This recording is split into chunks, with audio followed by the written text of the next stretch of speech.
அப்போ வந்து நான் வந்து உடனே ஆரம்பி ஒரு சின்ன 500 படகுல ஒரு பில்டிங்கை வாடகை எடுத்து சயின்டிஸ்ட் யார் கெமிஸ்ட்ரி கிராஜுவேட் படித்தவங்க ரொம்ப பிரில்லியன்ட்லாம் இல்லை எடுத்து போட்டு நீங்களே ஏதாவது ஃபார்முலேஷன் கலர் இதெல்லாம் பண்ணணும்னா அப்படின்னு ஆரம்பிச்சோம். ஆனால் அது ஆரம்பம் தான்.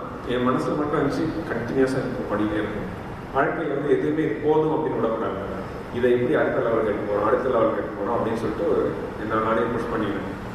விளைவு என்னன்னு பார்த்தீங்கன்னா அந்த இதில் கிடைச்ச சின்ன சின்ன மார்க்கல் இனோவேஷன் இன்னைக்கு டேட்டில் வந்து எனக்கு வந்து அந்த ஒரு வெயிட் ஒரு பெரிய லெவலில் இருந்தால் இன்றைக்கி வந்து சென்னையில் வந்து நாங்கள் ஒரு 40,000 ஸ்கொயர் ஃபீட்டில் ஒரு R&D ரிசர்ச் அண்ட் டெவலப்மெண்ட்டுக்காக ஒரு பில்டிங் அதில் ஒரு 60 சயின்டிஸ்ட் ஒர்க் பண்ணிட்டு இருக்காங்க.